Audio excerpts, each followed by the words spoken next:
the ancient law of I am. This is something we all know. But you see,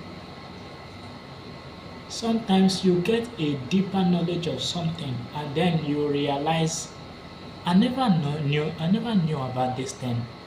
Or I don't know is this deep. Let me tell you, what you speak becomes your reality. And when you hear this thing now, you begin to speak and you don't see the result and you are like, no, listen, what you speak repeatedly will shape you and it will become reality. Now there are words that don't come to pass because you see the reason why they don't come to pass, they are in your field, but another word has counteracted them or a belief system. Now you can say, oh damn, and you can just say anything negative. I will not say use my mouth for negative thing. Howbeit your mindset can counteract that negative things you said. But if you said that negative things repeatedly, it will start creating.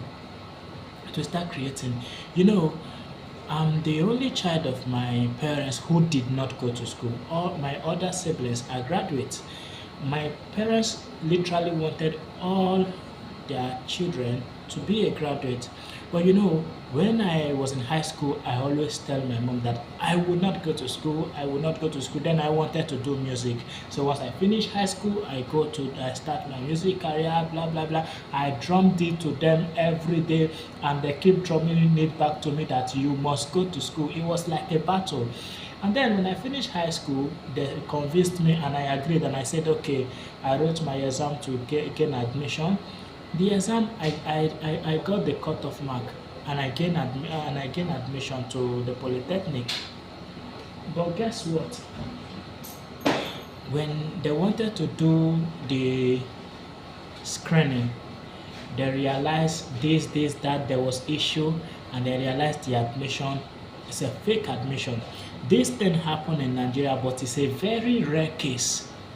You see, um, despite all the money we paid for the student room and everything, the school fees and everything was all waste, all waste.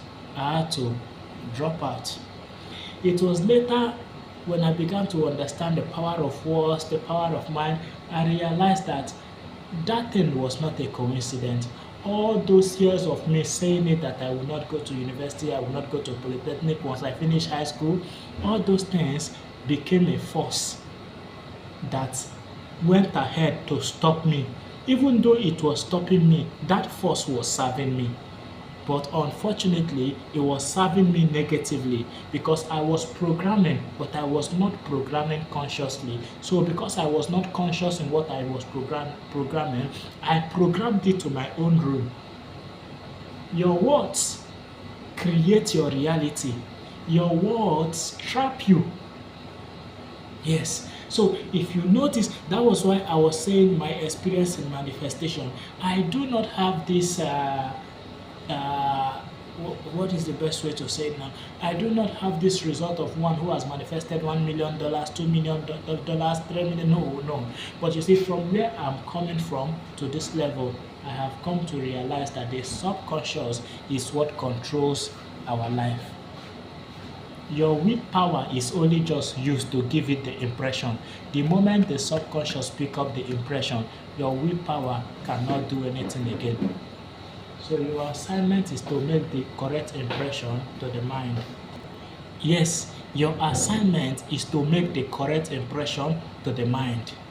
Anything, once the impression is made, your willpower cannot stop it. So you smoke today, now I do not judge people who smoke. I do not have anything to do with judgment, being judgmental. I'm just giving an example.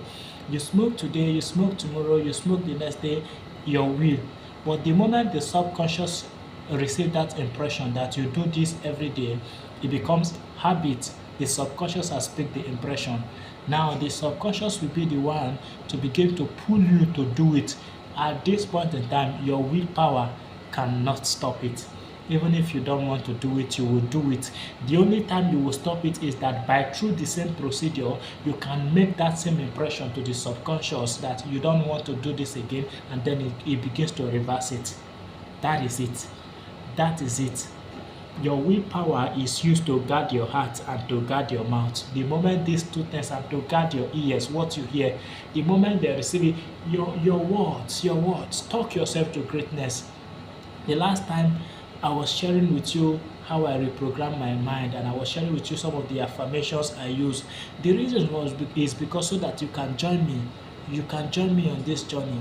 You can join me. It's a journey of progress. It's a journey of greatness. It's a journey of, in fact, this is what I call journeying to the God-man partnership. Yes, God desires that we renew our mind because He works with our mind.